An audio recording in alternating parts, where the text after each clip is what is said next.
الله أكبر.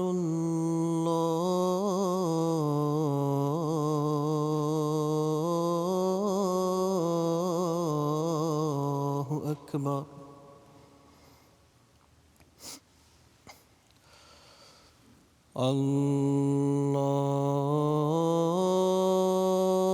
الله أكبر.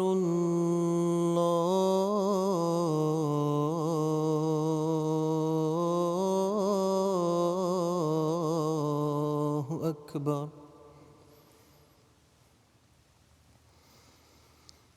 أشهد أن لا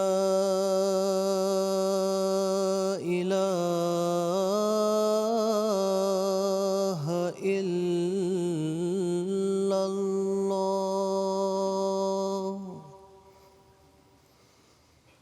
أشهد أن لا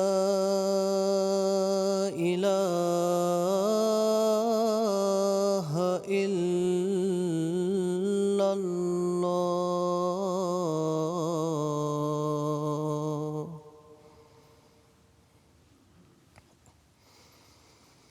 أشهد أن محمدًا رسول الله.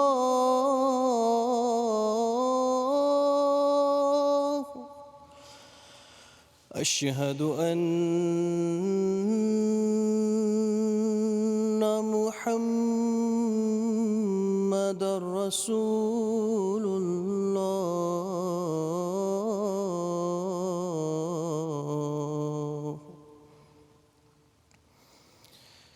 حي على الصلاة.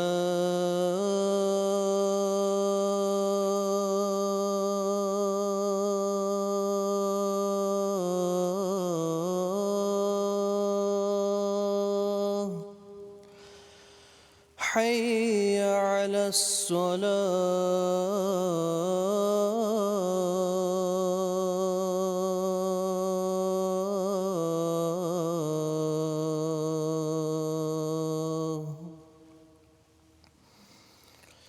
حي على الفلاح.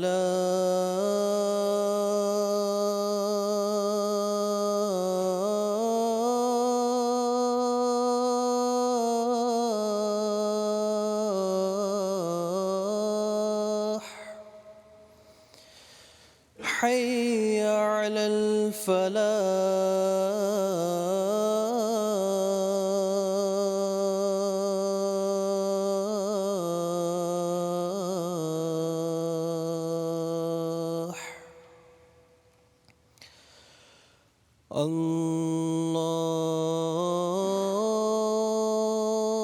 الله أكبر.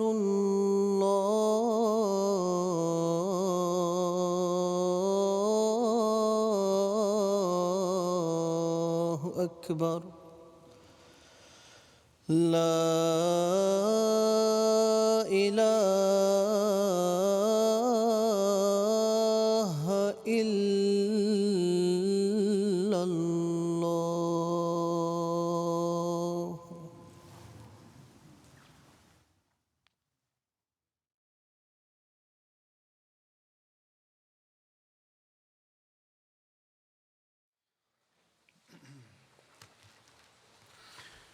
السلام علیکم ورحمۃ اللہ.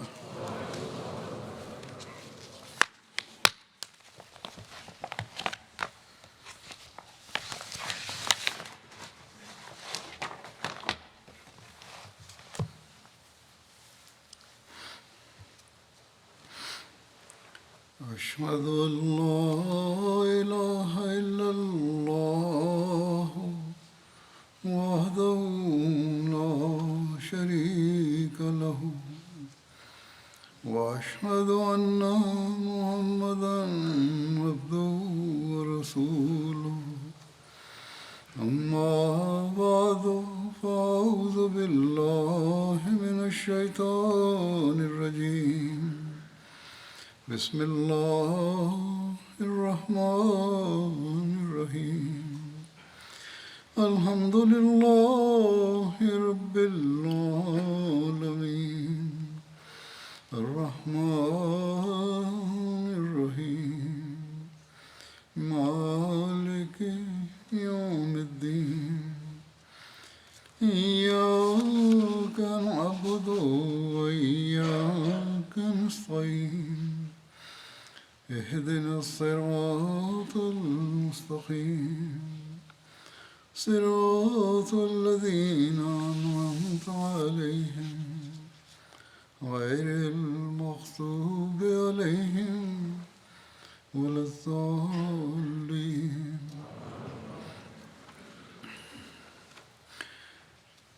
حضرت صلی اللہ علیہ وسلم کی سیرت کا ذکر ہو رہا تھا. روایات میں حضرت صلی اللہ علیہ وسلم کا اپنی بیٹی اور داماد کو تہجد کی نماز کی طرف توجہ دلانے کے واقعہ کا بخاری میں یوں ذکر ہے. حضرت علی بن ابو طالب نے بیان فرمایا کہ رسول اللہ صلی اللہ علیہ وسلم ایک رات ان کے اور اپنی بیٹی حضرت فاطمہ کے پاس تشریف لائے اور فرمایا کیا تم دونوں نماز نہیں پڑھتے؟ تو میں نے عرض کیا یا رسول اللہ صلی اللہ علیہ وسلم ہماری جانیں اللہ تعالیٰ کے ہاتھ میں، جب وہ چاہے کہ ہمیں اٹھائے تو ہمیں اٹھاتا ہے. تہجد کی نماز کا ذکر ہو رہا ہے. آپ صلی اللہ علیہ وسلم نے فرمایا کہتے ہیں حضرت علی کہ آپ صلی اللہ علیہ وسلم نے مجھے اس کا کوئی جواب نہیں دیا اور واپس تشریف لے گئے. پھر میں نے آپ صلی اللہ علیہ وسلم کو سنا جب کہ آپ واپس جا رہے تھے. آپ صلی اللہ علیہ وسلم اپنی ران پر ہاتھ مارتے ہوئے فرما رہے تھے کہ وکان الانسان اکثر شیء جدلا، کہ انسان سب سے بڑھ کر بحث کرنے والا ہے. حضرت مسلم موعود رضی اللہ عنہ نے اس واقعے کو تفصیل اس طرح بیان فرمائی ہے کہ ایک دفعہ افراد اپنے داماد حضرت علی اور اپنی بیٹی حضرت فاطمہ کے گھر گئے اور فرمایا کیا تہجد پڑھا کرتے ہو؟ یعنی وہ نماز جو آدھی رات کے قریب اٹھ کر پڑھی جاتی ہے. حضرت علی نے عرض کیا یا رسول اللہ پڑھنے کی کوشش تو کرتے ہیں مگر جب خدا تعالیٰ کی منشا کے متحد کسی وقت ہماری آنکھ بند رہتی ہے تو پھر تہجد رہ جاتی ہے. آپ صلی اللہ علیہ وسلم نے فرمایا تہجد پڑھا کرو اور اٹھ کر اپنے گھر کی طرف چل پڑے اور راستے میں بار بار کہتے جاتے تھے کہ وکان الانسان اکثر شیء جدلا. یہ قرآن کریم کی ایک آیت ہے جس کے معنی ہے کہ انسان اکثر اپنی غلطی تسلیم کرنے سے گھبراتا ہے اور مختلف قسم کی دلیلیں دے کر اپنے قصور پر پردہ ڈالتا ہے.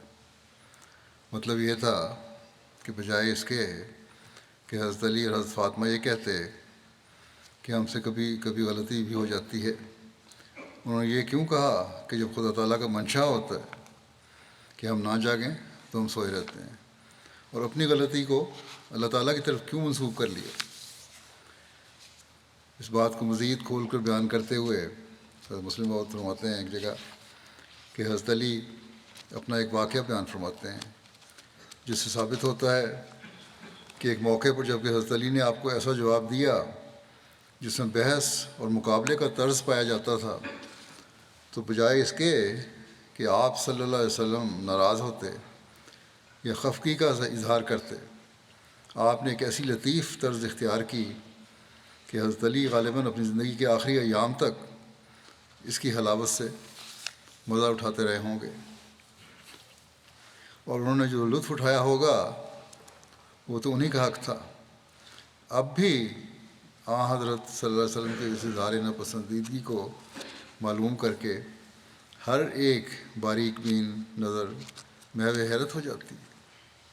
حضرت علی کرم اللہ وجہ فرماتے ہیں نبی کریم صلی اللہ علیہ وسلم ایک رات میرے اور فاطمہ زہرا کے پاس تشریف لائے جو رسول اللہ صلی اللہ علیہ وسلم کی صاحبزادی تھی، اور فرمایا کیا تم تہجد کی نماز نہیں پڑھا کرتے؟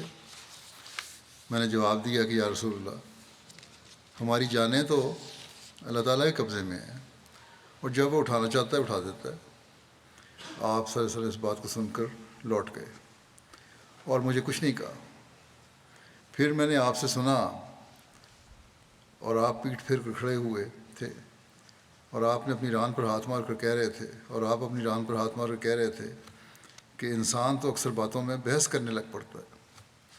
اللہ اللہ، کس لطیف طرز سے حضرت علی کو آپ نے سمجھایا کہ آپ صلی اللہ علیہ وسلم کو یہ جواب نہیں دینا چاہیے تھا، کہ آپ کو یہ جواب نہیں دینا چاہیے تھا۔ کوئی اور ہوتا تو اول بحث شروع کر دیتا کہ میری پوزیشن اور رتبے کو دیکھو، پھر اپنے جواب کو دیکھو، کیا تمہیں یہ حق پہنچتا تھا کہ اس طرح میری بات کو رد کر دو؟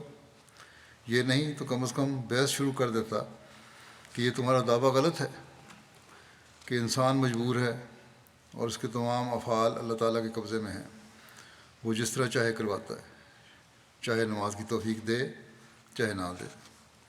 اور کہتا کہ جبر کا مسئلہ قرآن شریف کے خلاف ہے، لیکن یہ سب کچھ کہہ سکتے تھے حضرت صلی اللہ علیہ وسلم، لیکن آپ صلی اللہ علیہ وسلم نے ان دونوں طریق میں سے کوئی بھی اختیار نہیں کیا، اور نہ تو ان پر ناراض ہوئے، نہ بحث کر کے حضرت علی کو ان کے قول کی غلطی پر آگاہ کیا، بلکہ ایک طرف ہو کر ان کے اس جواب پر اس طرح اظہار حیرت کر دیا کہ انسان بھی عجیب ہے کہ ہر بات میں کوئی نہ کوئی پہلو اپنے موافق نکال ہی لیتا ہے اور بحث شروع کر دیتا ہے۔ حقیقت میں آپ صلی اللہ علیہ وسلم کا اتنا کہہ دینا ایسے ایسے منافع اندر رکھتا تھا کہ جس کا عشر عشیر بھی کسی اور کی 100 بحثوں سے نہیں پہنچ سکتا تھا۔ اس حدیث سے ہمیں بہت سی باتیں معلوم ہوتی ہیں، آگے تجزیہ کیا آپ نے کہ کیا کیا باتیں معلوم ہوتی ہیں جن سے حضرت صلی اللہ علیہ وسلم کے اخلاق کے مختلف پہلوؤں پر روشنی پڑتی ہے، اور اسی جگہ ان کا ذکر کر دینا مناسب معلوم ہوتا ہے۔ اول تو یہ معلوم ہوتا ہے کہ آپ صلی اللہ علیہ وسلم کو دینداری کا کس قدر خیال تھا کہ رات کے وقت پھر کر اپنے قریبیوں کا خیال رکھتے تھے۔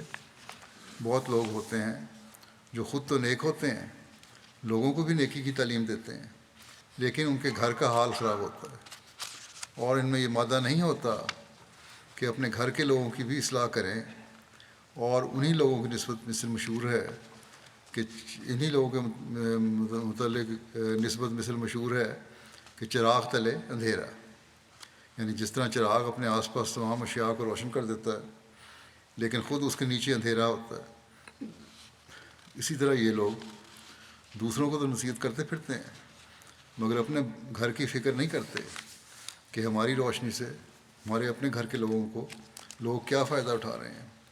مگر حضرت صلی اللہ علیہ وسلم کو اس بات کا خیال معلوم ہوتا ہے کہ ان کے عزیز بھی اس نور سے منور ہوں جس سے وہ دنیا کو روشن کرنا چاہتے تھے، اور اس کا آپ تعہد بھی کرتے تھے، اور ان کے امتحان و تجربہ میں لگے رہتے تھے۔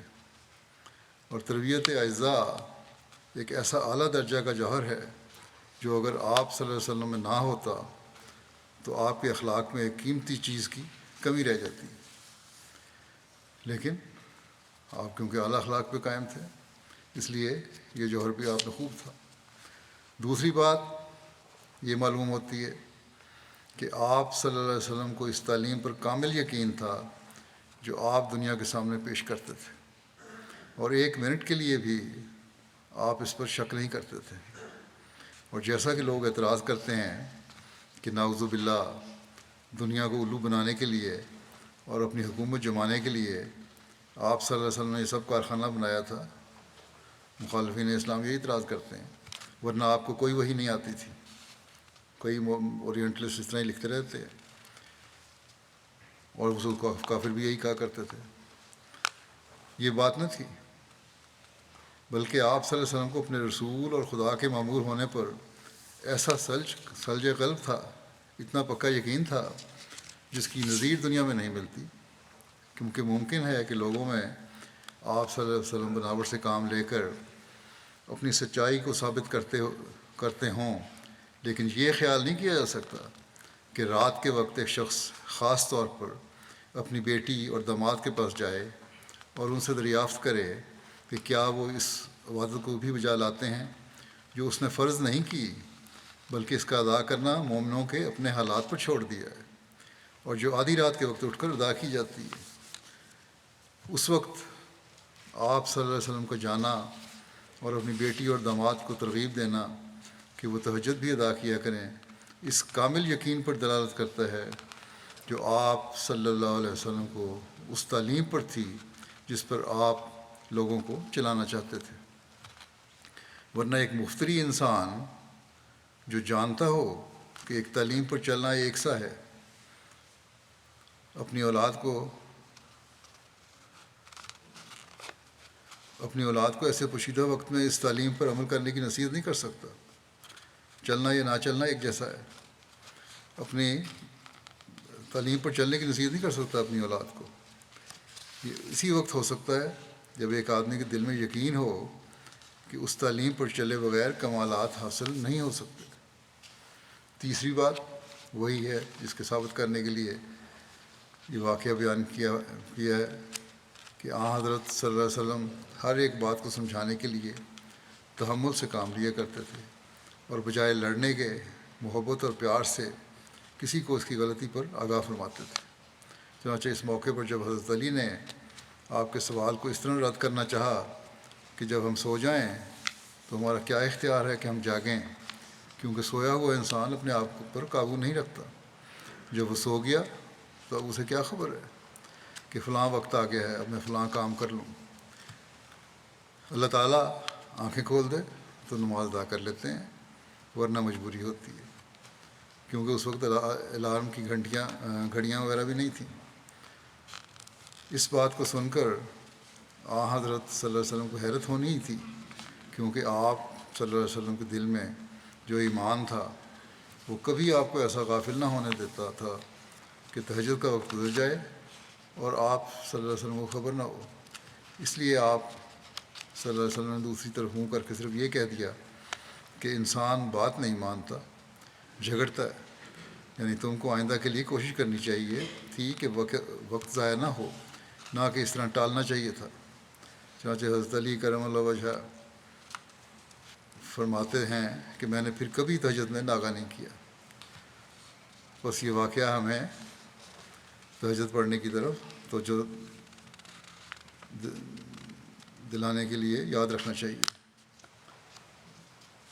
اور خاص طور پر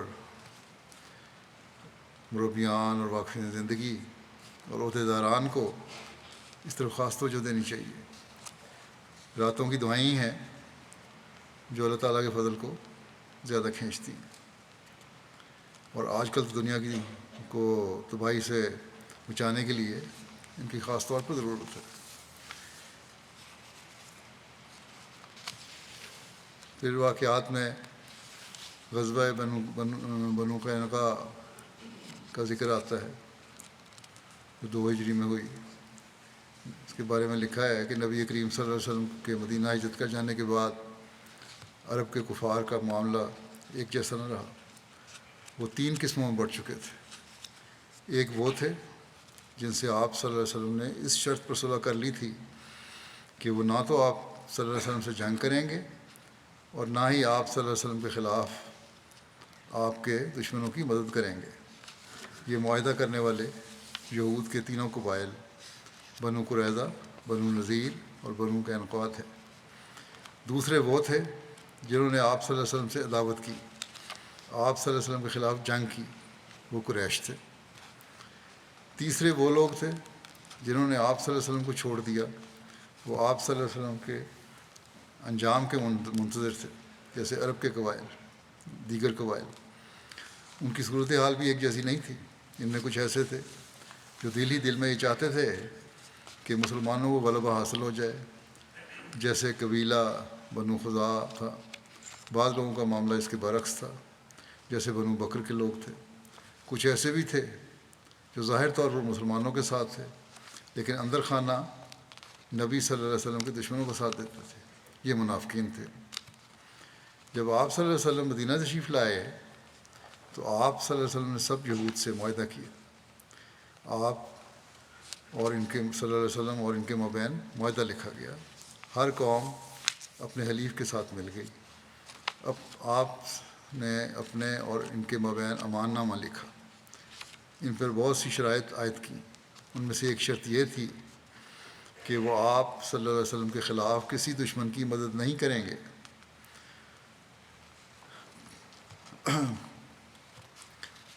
یہ تو معاہدہ تھا. اب بنو قینقاع کی جو فتنہ گیدی تھی، اس کے بارے میں تاریخ میں آتے ہیں حوالے جو، اس میں ابن اسحاق کہتے ہیں کہ شاس بن قیس نامی ایک بوڑھا شخص جس کا دل مسلمانوں کے بارے میں کینے اور حسد سے بھرا ہوا تھا، ایک مرتبہ اوس و خزرج سے تعلق رکھنے والے کچھ صحابہ ایک مجلس میں اکٹھے بیٹھے گفتگو کر رہے تھے. شاس بن قیس کا ادھر سے گزر ہوا. اس نے جب انہیں زمانہ جاہلیت کی دشمنی بلا کر اسلام کی بدولت آپس میں ایک دوسرے سے محبت کرتے اور صلح صفائی کے ساتھ مل جل کر بیٹھتے دیکھا تو وہ جل کر رہ گئے.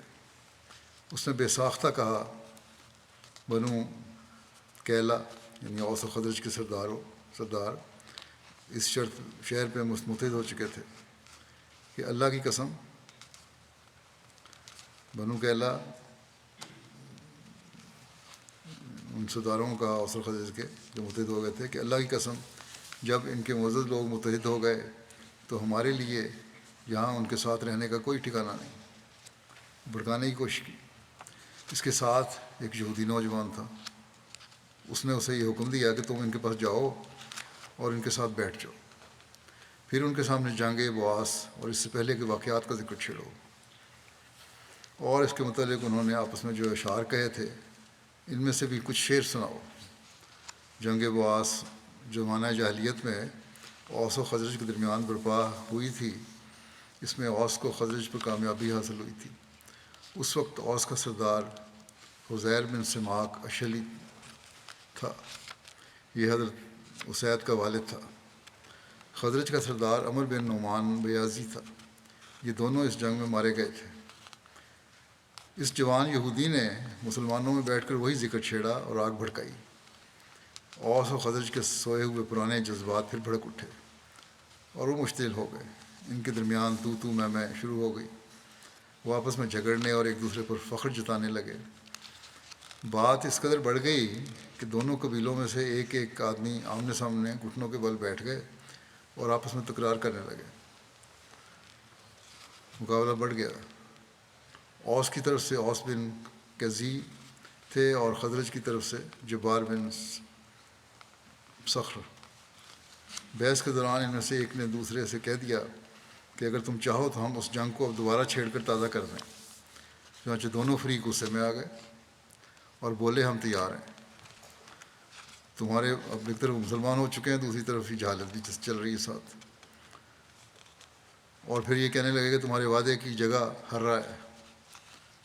ہررا مدینہ دو ہروں کے درمیان ایک ہررا ہے کو سیاہ پتھری زمین کو کہتے ہیں، اور مشرق کی جانب ہررا عقم ہے جسے کو ہررا بنو قریظہ بھی کہتے ہیں، اور دوسرا ہررا الوبرا ہے جو مدینہ کے مغرب میں 3 میل کے فاصلے پر واقع ہے.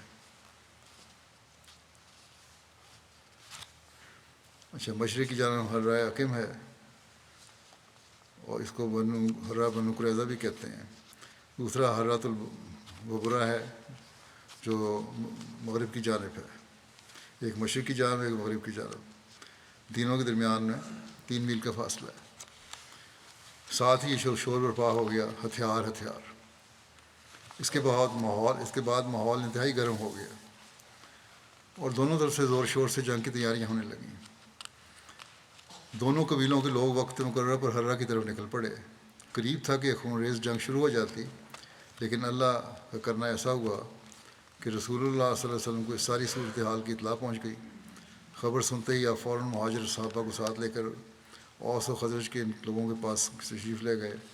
آپ نے نہایت حکیمانہ انداز میں ان سب کو مخاطب کرتے ہوئے فرمایا، اللہ میرے ہوتے ہوئے جاہلیت کی پکار، وہ بھی اس کے بعد کہ اللہ نے تمہیں اسلام کی ہدایت نصیب فرمائی، اس کے ذریعے سے تمہیں عزت بخشی ہے. تم سے جاہلیت کے اثرات کا خاتمہ فرما دیا ہے، تمہیں کفر سے نجات دلائی ہے اور تمہارے دلوں میں الفت ڈال دی ہے۔ ان چیزوں کے باوجود اب تم یہ جہالت کر رہے ہو۔ رسول اللہ صلی اللہ علیہ وسلم کی اس گفتگو کا ان پر ایسا زبردست اثر ہوا کہ انہوں نے اپنے فعل پر سخت ندامت کا اظہار کیا اور رونا شروع کر دیا۔ اوس و خزرج کے لوگ جو ایک دوسرے سے لڑنے جھگڑنے کے لیے اکٹھے ہوئے تھے، ایک دوسرے سے گلے ملے، پھر سمع اور طاعت کا مظاہرہ کرتے ہوئے رسول اللہ صلی اللہ علیہ وسلم کے ساتھ واپس آ گئے۔ یہ سیرت ابن شام کی تفصیل ہے۔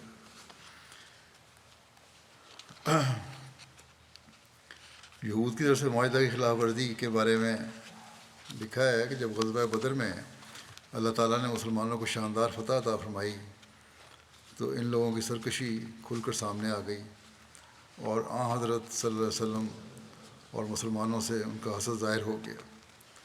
اپنی اس جلن اور بغض کی وجہ سے انہوں نے اپنے معاہدے کو ختم کر دیا۔ انہوں نے کہنا شروع کر دیا کہ اے محمد، آپ خیال کرتے ہیں کہ ہم آپ کی قوم جیسے ہیں؟ آپ خود فریبی میں مبتلا نہ ہوں کہ آپ نے ایک ایسی قوم سے مقابلہ کیا جو جنگ سے اناڑی اور ناواقف ہے، اور آپ کو ان پر غلبے کا موقع مل گیا۔ یعنی جنگ بدر کی طرف اشارہ کر کے کہا کہ مکے کے کافروں کو تو آپ نے شکست دے دی، ہم ایسے نہیں ہیں، ہم بہت بہتر ہیں۔ اللہ کی قسم، اگر ہم نے آپ سے جنگ کی تو آپ کو پتہ چل جائے گا کہ مرد تو ہم ہیں۔ اور یہود کے تینوں قبائل میں سے جنہوں نے سب سے پہلے معاہدے کی خلاف ورزی اور غداری کی وہ بنو قینقاع کے یہودی تھے۔ اس شرارت کے بارے میں یہ بھی لکھا ہے، چھیڑ چھاڑ جو تھی ان کی مسلمانوں کے ساتھ۔ ایک واقعہ ایک مسلمان عورت کا ہے۔ لکھا ہے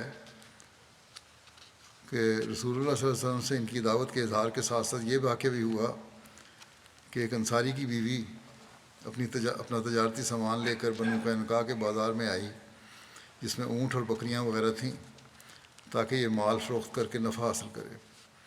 یہ مال اس نے بنو قینقاع کے بازار میں فروخت کیا، اور اس کے بعد وہیں ایک یہودی سنار کے پاس بیٹھ گئی زیور وغیرہ لینے کے لیے۔ اس نے اپنے بدن اور چہرے کو چھپایا ہوا تھا۔ کچھ اوباش یہودیوں نے اس سے چہرہ ظاہر کرنے پر اصرار کیا، جس پر اس نے انکار کر دیا۔ اس پر دکاندار سنار نے اٹھ کر اس کے نقاب کا ایک کونا چپکے سے اس کی پشت کی طرف کسی چیز سے باندھ دیا۔ یہ ایک روایت میں یوں بھی ہے کہ اس نے خاموشی سے اس کی چادر کا ایک سرا ایک کانٹے یا کیل میں الجھا دیا۔ عورت کو اس بات کا پتہ نہ چل سکا۔ جب وہ عورت جانے کے لیے کھڑی ہوئی تو کپڑا الجھا ہوا ہونے کی وجہ سے کھل گیا اور اس کا ننگ ظاہر ہو گیا۔ اس پر یہودیوں نے کہکے لگائے۔ عورت نے اس کی اس بیہودگی پر چیخنا شروع کر دیا۔ قریب ہی ایک مسلمان گزر رہا تھا۔ اس نے جیسے ہی یہودیوں کی شرارت دیکھی، وہ یہودی سنار کی طرف جھپٹا اور تلوار سے اس کو قتل کر دیا۔ یہ دیکھ کر یہودیوں نے اس مسلمان پر حملہ کیا اور اسے قتل کر ڈالا۔ اس واقعے کے بعد مسلمانوں میں بنو قینقاع کے یہودیوں کے خلاف سخت غم و غصہ پیدا ہو گیا۔ آپ صلی اللہ علیہ وسلم کو بھی آپ نے فرمایا کہ اس قسم کی حرکتوں کے لیے ہمارا اور ان کا معاہدہ نہیں ہوا تھا۔ حضرت عبادہ بن صامت کہنے لگے، یا رسول اللہ صلی اللہ علیہ وسلم، میں اللہ اور اس کے رسول اور مسلمانوں کا ساتھی ہوں اور ان کافروں کے معاہدے سے بری ہوتا ہوں۔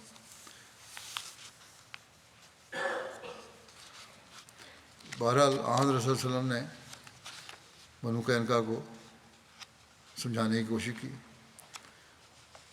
اور لیکن انہوں نے بجائے سمجھنے کی کھلی دھمکی دینی شروع کر دی۔ اس کی تفصیل یوں لکھی ہے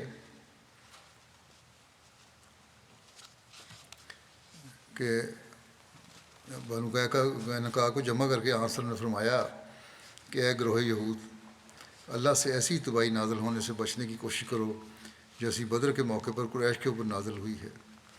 اس لیے مطیع و فرمانبردار بن جاؤ، کیونکہ تم جانتے ہو کہ میں اللہ تعالیٰ کی طرف سے بھیجا ہوا رسول ہوں، اور اس حقیقت کو تم اپنی کتاب میں درج پاتے ہو، اور اس عہد کو بھی جو اللہ نے تم سے لیا تھا۔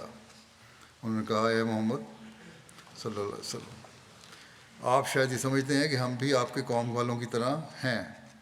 اس دھوکے میں نہ رہیے کیونکہ اب تک آپ کو ایسی ہی قوم سے واسطہ پڑا ہے جنگ اور اس کے طریق نہیں جانتے، لہذا آپ نے انہیں آسانی سے زیر کر لیا۔ لیکن خدا کی قسم اگر آپ نے ہم سے جنگ کی تو آپ کو پتہ چل جائے گا کہ کیسے بہادروں سے پالا پڑا ہے۔ ایک دوسری روایت میں ہے کہ رسول اللہ صلی اللہ علیہ وسلم کو جب غزوہ بدر کے موقع پر یہود کی بدعہدی کا علم ہوا تو آپ صلی اللہ علیہ وسلم نے یہود کو بنو قینقاع کے بازار میں جمع کر کے تنبیہ فرمائی تھی۔ بہرحال یہ تنبیہ کی تھی، اس پہ ان کا یہ جواب تھا۔ اس کے بعد بنو قینقاع کے یہود وہاں سے جا کر قلعہ بند ہو گئے۔ یہ ساری باتیں ہوئیں، اس کے بعد وہ چلے گئے اور اپنے قلعے میں چلے گئے۔ حضرت صلی اللہ علیہ وسلم نے ان کی طرف روانہ ہوئے اور آپ صلی اللہ علیہ وسلم نے حضرت ابو لبابہ کو مدینے میں اپنا قائم مقام بنایا۔ آپ کا جھنڈا سفید رنگ کا تھا اور اسے آپ کے چچا حضرت حمزہ اٹھائے ہوئے تھے۔ بنو قینقاع کا محاصرہ کیا گیا۔ اس کی تفسیر میں لکھا ہے کہ آپ صلی اللہ علیہ وسلم نے 15 دن تک بنو قینقاع کے یہودیوں کا سخت محاصرہ کیے رکھا، اور آپ صلی اللہ علیہ وسلم اس غزوے کے لیے شوال کی 15 تاریخ کو روانہ ہوئے اور ذوالقعدہ کی چاند تک وہیں رہے۔ اللہ تعالیٰ نے ان کے دلوں میں مسلمانوں کا رعب پیدا فرما دیا۔ بنو قینقاع کے ان یہودیوں میں 400 جنگجو تھے جو قلعے کی حفاظت پر مامور تھے، اور 300 زرہ پوش تھے۔ آخر محاصرے سے تنگ آ کر یہود نے حضرت صلی اللہ علیہ وسلم سے درخواست کی کہ ہمارا راستہ چھوڑ دیں تو ہم مدینہ سے جلا وطن ہو کر ہمیشہ کے لیے چلے جائیں گے، اور صرف ہماری عورتوں اور بچوں کو ہمارے لیے چھوڑ دیں جنہیں ہم اپنے ساتھ لے جائیں، اور باقی مال و دولت آپ رکھ لیں، اور مال بھی، ہتھیار وغیرہ بھی شامل ہوں گے۔ آپ صلی اللہ علیہ وسلم نے یہود کی یہ بات قبول فرما لی اور انہیں مدینہ سے نکل جانے کا حکم دیا۔ سیرت الحضربیہ کے میں اس طرح درج ہے۔ لیکن سیرت کی اکثر کتب میں یہ بھی ہے کہ عبداللہ بن ابی بن سلول کے حوالے سے یہ روایت ہے کہ اس موقع پر وہ نبی کریم صلی اللہ علیہ وسلم کی خدمت میں بار بار حاضر ہوا۔ وہ کیونکہ بنو قینقاع کا حلیف تھا، اس لیے اس نے بار بار سفارش اور التجا کی اور مختلف طریقوں سے اس امر کا اظہار کیا کہ نبی کریم صلی اللہ علیہ وسلم بنو قینقاع کو معاف کر دیں، ان کو قتل نہ کریں اور انہیں جانے دیں اور انہیں بخش دیں۔ اس روایت سے یہ تاثر پیدا ہوتا ہے گویا حضرت صلی اللہ علیہ وسلم نے ان کے قتل کا ارادہ فرمایا تھا، اور یہ کہ عبداللہ بن ابی کی مسلسل سفارش سے ان کو معاف کیا گیا تھا، لیکن یہ درست نہیں ہے۔ کبھی آپ نے قتل کا ارادہ نہیں فرمایا ان کی عورتوں، بچوں یا ان لوگوں کو۔ در حقیقت اور اس طرح کی جو روایات ہیں وہ مشکوک ہیں۔ چنانچہ ایسی روایات پر محاکمہ کرتے ہوئے ایک مورخ سید برکات احمد کی کتاب میں لکھا ہے کہ یہود کے ہتھیار ڈال دینے کے بعد جب عبداللہ بن ابی حضور کی خدمت میں آیا اور بولا میرے آدمیوں کے لیے نرمی کا برتاؤ کیجیے گا، تو آن صلی اللہ علیہ وسلم نے فرمایا تیرا ستیناس ہو، مجھے چھوڑ دے۔ ابن ابی نے جواب دیا ہرگز نہیں، واللہ میں آپ کو جانے نہیں دوں گا جب تک آپ میرے آدمیوں کے ساتھ نرمی کا برتاؤ نہیں کریں گے۔ کیا آپ ان کو تہہ تہہ کر دیں گے؟ خدا کی قسم مجھے پورا یقین ہے کہ حالات تبدیل ہو کر رہیں گے۔ اس پر رسول اللہ صلی اللہ علیہ وسلم نے فرمایا اچھی بات ہے، تو تم ہی انہیں لے جاؤ۔ ابن اسحاق، واقدی اور ابن سعد تینوں اس قصے کو بیان کرتے ہیں۔ ان تینوں کو پڑھ کر یہ اندازہ ہوتا ہے کہ گویا رسول اللہ صلی اللہ علیہ وسلم پر عبداللہ بن ابی کا کچھ اثر تھا، لیکن خود عبداللہ بن ابی کی سفارشی الفاظ مشتبہ معلوم ہوتے ہیں۔ ابن اسحاق کے بیان میں اس کا قطعاً اظہار نہیں ہوتا کہ رسول اللہ صلی اللہ علیہ وسلم نے کوئی ایسی بات فرمائی ہو جس سے یہ نتیجہ نکالا جا سکے کہ آپ بنو قینقاع کو تہہ کر دینے کا ارادہ کر چکے تھے۔ ایک تو مورخ یہ کہ اس سے ثابت نہیں ہوتا۔ واقعی کہ ہاں اس ارادہ کی طرف اشارہ ضرور ملتا ہے، اور اسی بات کو ابن سعد نے بھی دہرایا ہے، لیکن اس موقع پر ہمیں یہ بات ذہن میں ضرور رکھنی چاہیے کہ اگرچہ آپ صلی اللہ علیہ وسلم ایک سیاسی رہنما بھی تھے، لیکن دشمنوں کے ساتھ بے جا سختی کا معاملہ کبھی نہیں کرتے تھے۔ آپ تشدد کو ناپسند کرتے تھے، اور میدان جنگ میں بھی اگر جاتے تو بوجہ مجبوری جاتے تھے، اور وہاں بھی خانخواہ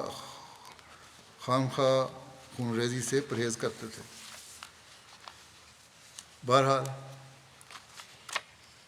یہ محاصرہ تو ہوا تھا، اور انہوں نے پناہ بھی مانگی تھی، اس لیے بنو قینقاع کی جلاوطنی بھی ہوئی۔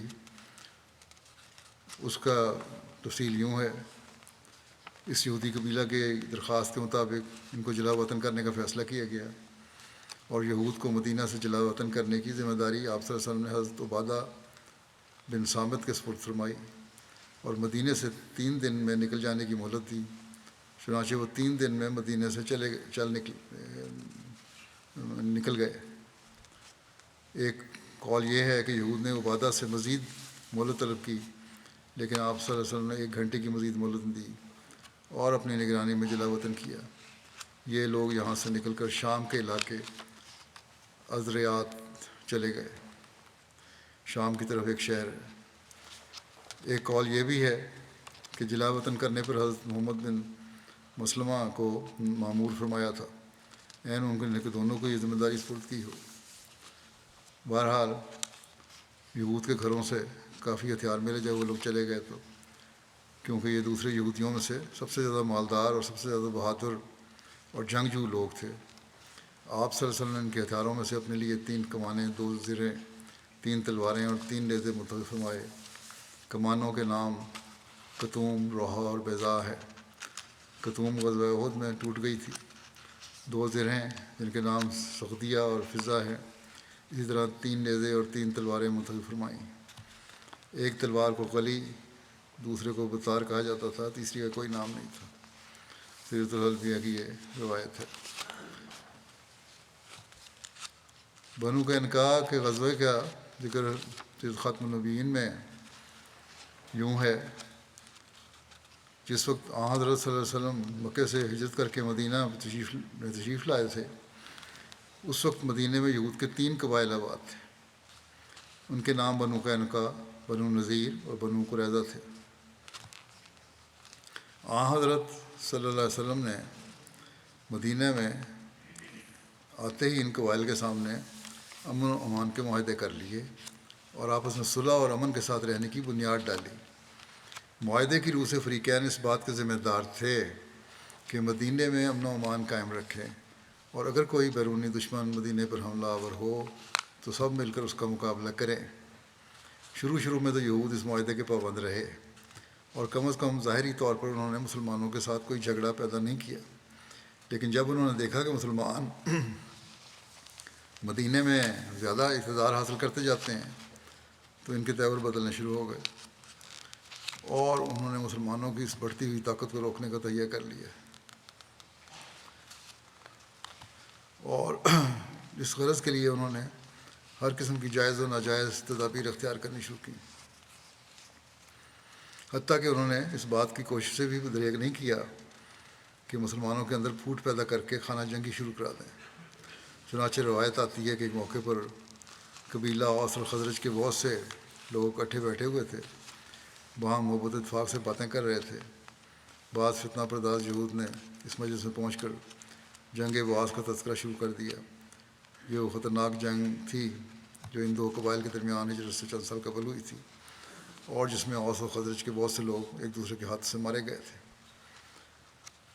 جیسے پہلے بھی تفصیل سے ذکر ہو چکا ہے، اس جنگ کا ذکر آتے ہی بعض جوشیلے لوگوں کے دلوں میں پرانی یاد تازہ ہو گئی اور گزشتہ عداوت کے منظر آنکھوں کے سامنے پھر گئے۔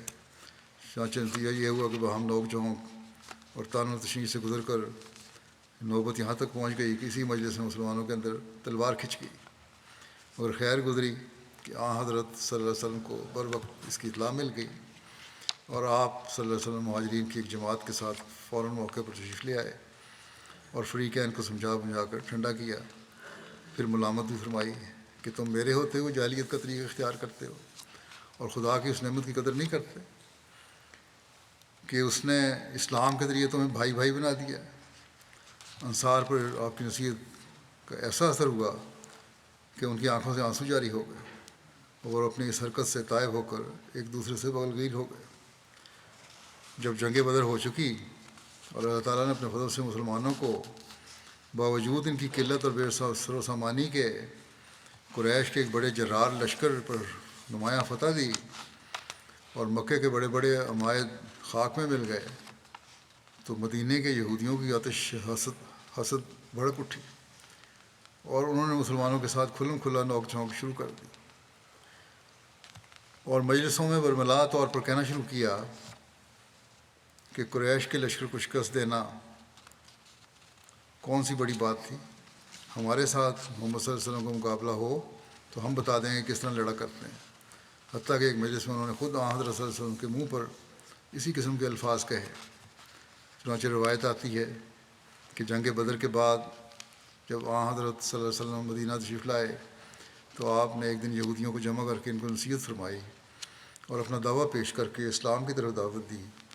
آپ صلی اللہ علیہ وسلم کی اس پرامن اور ہمدردانہ تقریر کا رؤسائے یہود نے ان الفاظ میں جواب دیا کہ اے محمد صلی اللہ علیہ وسلم، تم شاید چند قریش کو قتل کر کے مغرور ہو گئے ہو، اور وہ لوگ لڑائی کے فن سے ناواقف تھے۔ اگر ہمارے ساتھ تمہارا مقابلہ ہو تو تمہیں پتہ لگ جائے گا کہ لڑنے والے ایسے ہوتے ہیں۔ یہود نے صرف عام دھمکی پر ہی اکتفا نہیں کیا، بلکہ ایسا معلوم ہوتا ہے کہ انہوں نے حضرت صلی اللہ علیہ وسلم کے قتل کے بھی منصوبے شروع کر دیے تھے، کیونکہ روایت آتی ہے کہ جب ان دنوں میں طلحہ بن برا جو ایک مخلص صحابی تھے فوت ہونے لگے تو انہوں نے وصیت کی کہ اگر میں رات کو مروں تو نماز جنازہ کے لیے حضرت صلی اللہ علیہ وسلم کو اطلاع نہ دی جاوے، تا ایسا نہ ہو کہ میری وجہ سے آپ پر یہود کی طرف سے کوئی حادثہ گزر جاوے۔ الغرض جنگ بدر کے بعد یہود نے کھلم کھلا شرارت شروع کر دی، اور چونکہ مدینہ کے یہود میں بنو قینقاع سب میں زیادہ طاقتور اور بہادر تھے، اس لیے سب سے پہلے انہی کی طرف سے عہد چکنی شروع ہوئی۔ چنانچہ مورخین لکھتے ہیں کہ مدینہ کے یہودیوں میں سے سب سے پہلے بنو قینقاع نے اس معاہدے کو توڑا جو ان کے اور حضرت صلی اللہ علیہ وسلم کے درمیان ہوا تھا، اور بدر کے بعد انہوں نے بہت سرکشی شروع کر دی اور برملا طور پر بغض و حسد کا اظہار کیا اور عہد و پیمان کو توڑ دیا۔ مگر باوجود اس قسم کی باتوں کے مسلمانوں نے اپنے آقا کی ہدایت کے ماتحت ہر طرح سے صبر سے کام لیا اور اپنی طرف سے کوئی پیش دستی نہیں ہونے دی۔ مگر حدیث میں آتا ہے کہ اس معاہدے کے بعد جو یہود کے ساتھ ہوا تھا، حضرت صلی اللہ علیہ وسلم خاص طور پر یہود کی دلداری کا خیال رکھتے تھے، ان کی طرف سے دشمنی کا رویہ تھا اور صلی اللہ علیہ وسلم کی طرف سے دلداری کا رویہ۔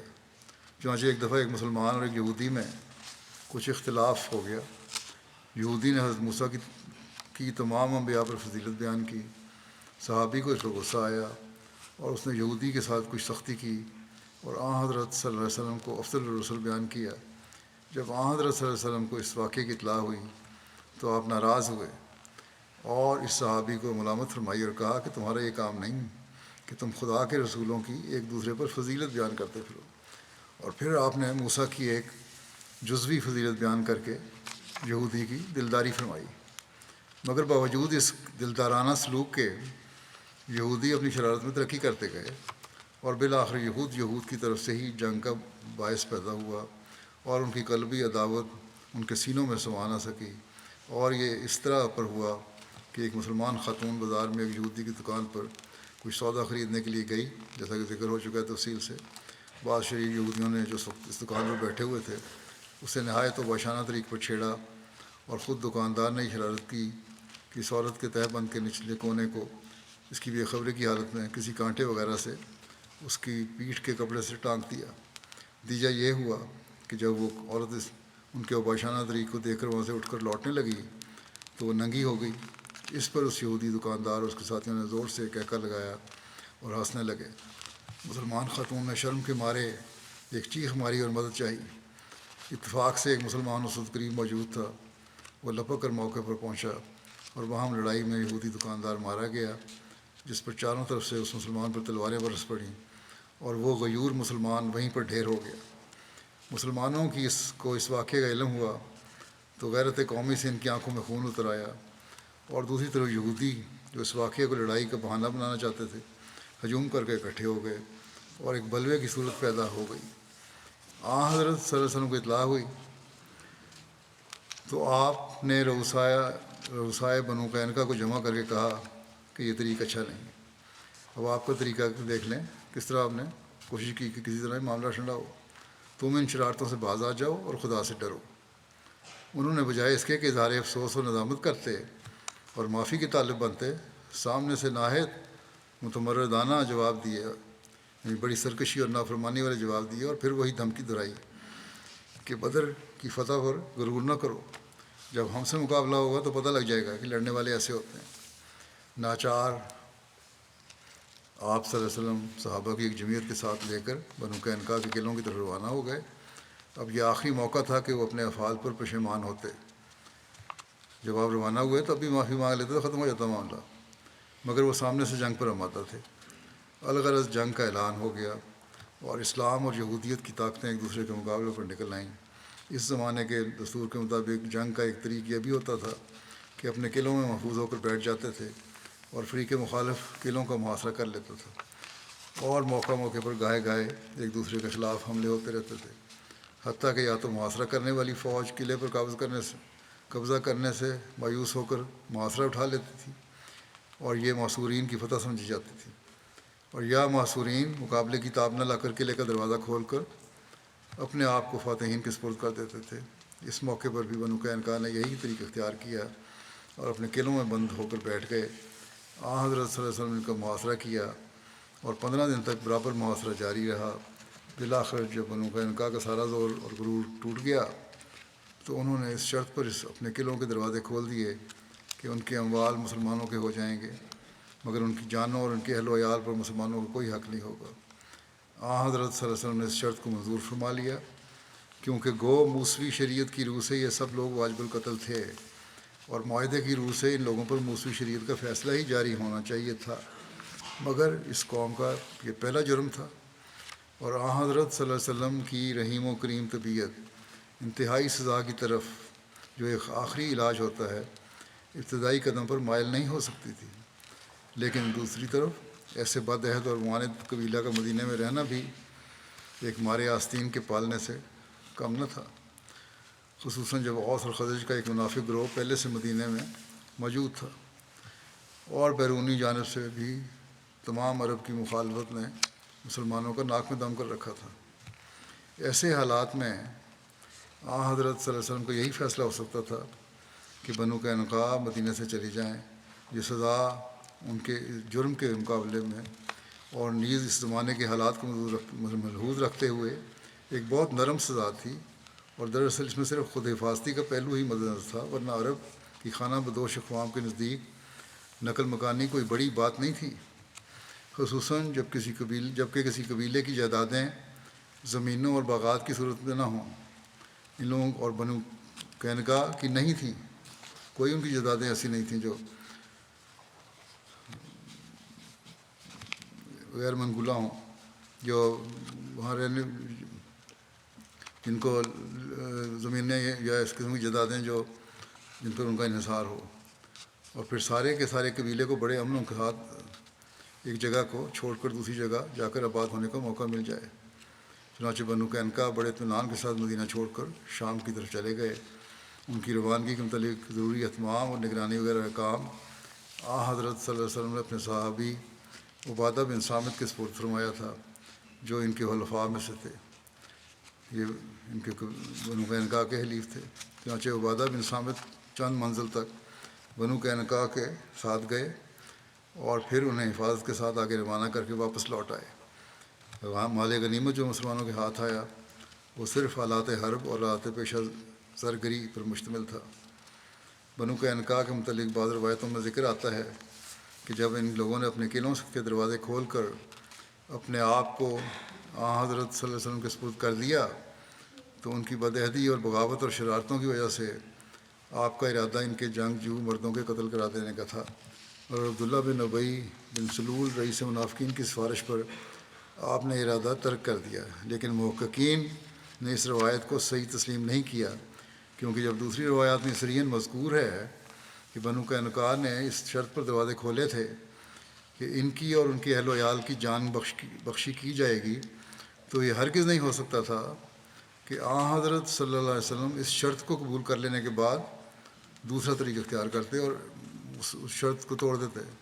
البتہ بنو قینقاع کی طرف سے جان بخشی کی شرط کا پیش ہونا اس بات کو ظاہر کرتا ہے کہ وہ خود ہی سمجھتے تھے کہ ان کی اصل سزا قتل ہی ہے، مگر وہ حضرت صلی اللہ علیہ وسلم سے رحم کے طالب تھے، اور یہ وعدہ لینے کے بعد اپنے قلعے کا دروازہ کھولنا چاہتے تھے کہ ان کو قتل کی سزا نہیں دی جائے گی، لیکن گو حضرت صلی اللہ علیہ وسلم نے اپنی رحیم النفسی سے انہیں معاف کر دیا تھا، مگر معلوم ہوتا ہے خدا تعالیٰ کی نظر میں یہ لوگ اپنی بدعمالی اور جرائم کی وجہ سے اب دنیا کے پردے پر زندہ چھوڑے جانے کے قابل نہیں تھے۔ چنانچہ روایت آتی ہے کہ جس جگہ یہ لوگ جلا وطن ہو کر گئے وہاں انہیں ابھی 1 سال بھی نہ گزرا تھا کہ ان میں کوئی ایسی بیماری وغیرہ پڑی کہ سارے کا سارا قبیلہ اسی کا شکار ہو کر پیوند خاک ہو گیا۔ غزوہ بنو قینقاع کی تاریخ کے متعلق کسی کے اختلاف ہے۔ واقعی اور ابن سعد نے شوال 2 ہجری بیان کی ہے، متاخرین نے زیادہ تر اسی کی اتباع کی ہے، بعد میں آنے والے مورخین نے، لیکن ابن اسحاق اور ابن ہشام نے اسے غزوہ سویق کے بعد رکھا ہے، جو مسلمہ طور پر ماہ ذی الحجہ 2 ہجری کے شروع میں ہوا تھا۔ اور حدیث کی ایک روایت میں بھی یہ اشارہ ملتا ہے کہ غزوہ بنو قینقاع حضرت فاطمہ کے رخصتانے کے بعد ہوا تھا، کیونکہ اس روایت میں یہ بیان کیا گیا ہے کہ حضرت علی نے اپنے ولیمہ کی دعوت کا خرچ مہیا کرنے کے لیے یہ تجویز کی تھی کہ بنو قینقاع کے ایک یہودی زرگر کو ساتھ لے کر جنگل میں جائیں اور وہاں سے اسخر گھاس لا کر مدینہ کے زرگروں کے پاس فروخت کریں، جس سے یہ ثابت ہوتا ہے کہ حضرت فاطمہ کے رخصتانے کے وقت جو عام مورخین کے نزدیک ذو الحجہ 2 ہجری میں ہوا تھا، ابھی تک بنو قینقاع مدینہ میں ہی تھے۔ ان وجوہات کی بنا پر مرزا بشیر احمد صاحب کہتے ہیں کہ میں نے غزوہ بنو قینقاع کو غزوہ سویق اور حضرت فاطمہ کے رخصتانہ کے بعد اب آخر 2 ہجری میں رکھا ہے۔ اس موقع پر یہ ذکر بھی خالی از فائدہ نہ ہوگا کہ غزوہ بنو قینقاع کا سبب بیان کرتے ہوئے مسٹر مارگولیس نے اپنی طرف سے ایک عجیب و غریب بات بنا کے لکھی ہے، جس کا قطعاً کسی روایت میں اشارہ تک بھی ذکر نہیں آتا۔ بخاری میں ایک روایت آتی ہے کہ حضرت حمزہ نے شراب کے نشے میں اس وقت تک ابھی شراب حرام نہیں ہوئی تھی، حضرت علی کے وہ اونٹ مار دیے تھے جو انہیں جنگ بدر کی غنیمت میں حاصل ہوئے تھے۔ اس منفرد واقعہ کو بغیر کسی قسم کی تاریخی سند کے غزوہ بنو قینقاع کے ساتھ جوڑ کر مسٹر مارگولیس رقم تراز ہیں کہ حضرت صلی اللہ علیہ وسلم نے قبیلہ بنو قینقاع پر اس غرض سے چڑھائی کی تھی کہ تا اس کی غنیمت سے حضرت علی کے اس نقصان کی تلافی کرے۔ کوئی بیتو کی بات جوڑی ہے۔ تاریخ نویسی میں یہ جرت غالباً اپنی مثال آپ ہی ہے، اور پھر لطف یہ ہے کہ مسٹر مارگولیس اس بات کو بھی تسلیم کرتے ہیں کہ میں نے یہ بات اپنی طرف سے قیاس کر کے زائد کی ہے۔ حوالے تو کوئی نہیں ملے، لیکن میرا خیال ہے کہ اس لیے اور کوئی ذریعہ نہیں تھا کہ جنگ پوری کی جائے قبیلے کو 2 اونٹوں کی قیمت کے لیے۔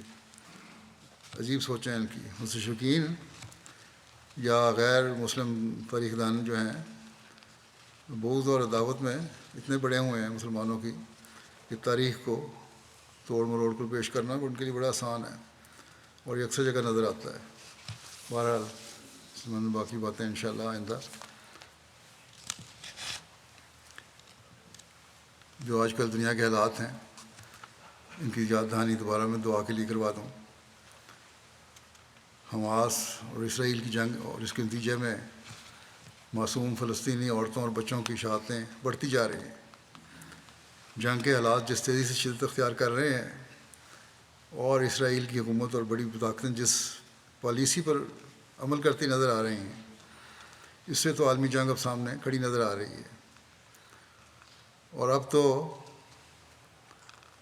بعض مسلمان ملکوں کے سربراہوں نے بھی یہ کہنا شروع کر دیا کھل کے، روس، چین نے بھی، اور اسی طرح مغربی تجزیہ نگاروں نے بھی یہ کہنا اور لکھنا شروع کر دیا ہے کہ اب یہ جنگ کا دائرہ وسیع ہوتا نظر آ رہا ہے۔ اگر فوری حکمت والی پالیسی اختیار نہ کی گئی تو دنیا کی تباہی ہے۔ سب کچھ خبروں میں آ رہا ہے، آپ سب کے سامنے صورتحال ہے۔ اس لیے احمدیوں کو دعاؤں کی طرف خاص توجہ دینی چاہیے، ریلیکس نہ ہو جائیں، کم از کم ہر نماز میں ایک سجدہ یا کم از کم کسی ایک نماز میں ایک سجدہ تو ضرور اس کے لیے پڑھنا چاہیے، ادا کرنا چاہیے، اس میں دعا کرنی چاہیے۔ مغربی دنیا کا تو کسی بھی ملک کا سربراہ ہو، وہ اس معاملے میں انصاف سے کام لینا نہیں چاہتا، نہ اس بارے میں کچھ کہنے کی ضرورت رکھتا ہے۔ اہم دین پیسوں میں نہ پڑے کہ کس ملک کا وزیر اعظم یا سربراہ اچھا ہے اور کس کا اچھا نہیں، اور اس کو ہمیں یہ نہیں کہنا چاہیے اور مسلمانوں کو اس کے خلاف نہیں بولنا چاہیے۔ یہ سب فضول باتیں ہیں۔ جب تک کوئی جرأت سے جنگ بندی کی کوشش نہیں کرتا، وہ بہرحال دنیا کو تباہی کی طرف لے جانے کا ذمہ دار ہے۔ بس اپنے ماحول میں دعاؤں کے ساتھ اس بات کو پھیلانے کی کوشش کریں کہ ظلم کو روکو۔ اگر کسی احمدی کسی سے تعلقات ہیں تو اسے سمجھائیں۔ یہی جرأت ہے، یہی اللہ تعالیٰ کے حکم پر عمل کرنے کا معیار ہے۔ اسرائیلی حکومت کے نمائندے کہتے ہیں کہ حماس نے ہمارے معصوموں کو مارا، ہم بدلہ لیں گے،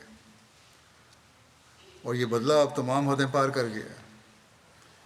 جتنی اسرائیلی جانوں کا نقصان ہوا ہے جو بیان کی جاتی ہیں، اس سے 4-5 گنا زیادہ فلسطینی جانوں کا نقصان ہو چکا ہے۔ اگر حماس کو ختم کرنے کا ٹارگٹ ہے ان کا، جیسے یہ کہتے ہیں، تو پھر ان سے دو وجود جنگ کریں۔ عورتوں، بچوں، بوڑھوں کو کیوں نشانہ بنا رہے ہیں؟ پھر پانی، خوراک، علاج سب سے محروم کر دیا ہے لوگوں کو۔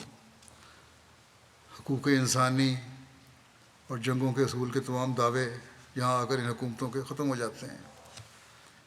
ہاں، بعض اس طرف توجہ بھی دلاتے ہیں، جیسے گزشتہ دنوں امریکہ کے سابق صدر اوباما نے کہا تھا، اس کی جنگ اگر کرنی بھی ہے تو جنگی اصولوں کو سامنے رکھنا چاہیے، سویلین کو پھر ظلم نہیں ہونا چاہیے۔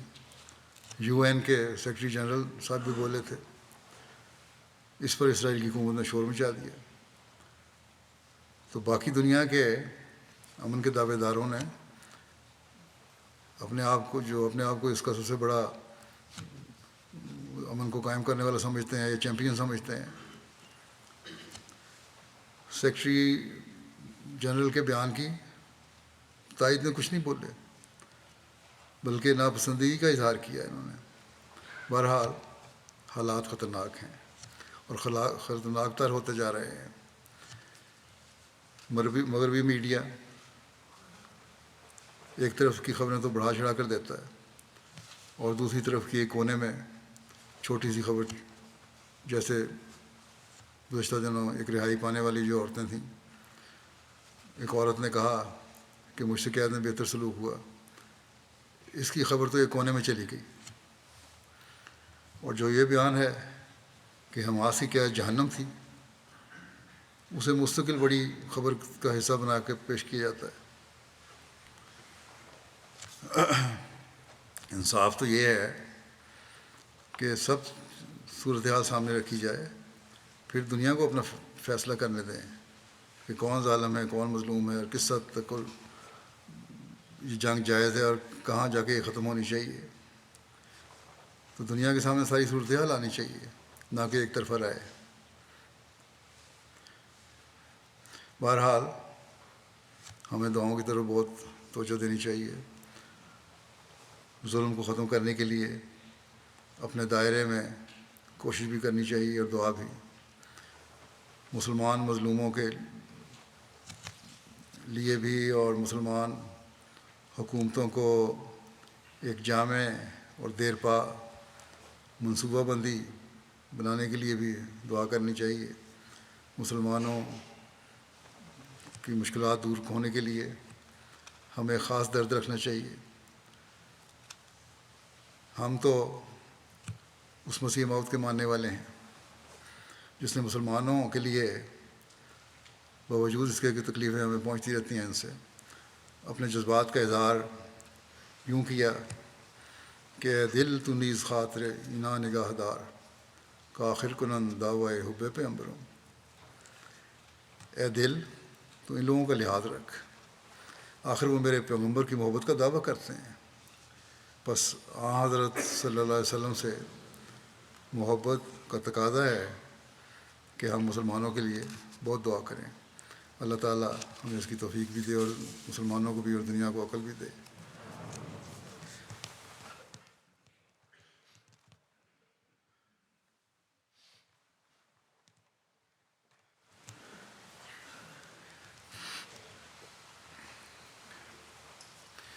الحمد لله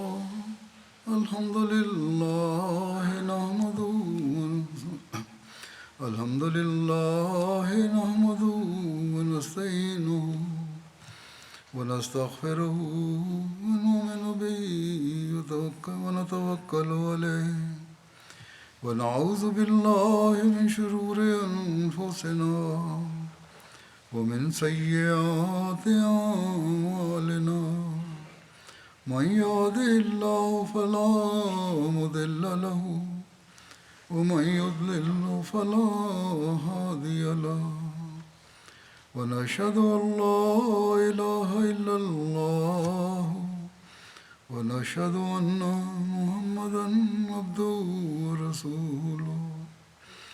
عباد الله رحمكم الله إن الله يأمر بالعدل والإحسان وإيتاء ذي القربى وينهى عن الفحشاء والمنكر والبغي يعظكم لعلكم تذكرون.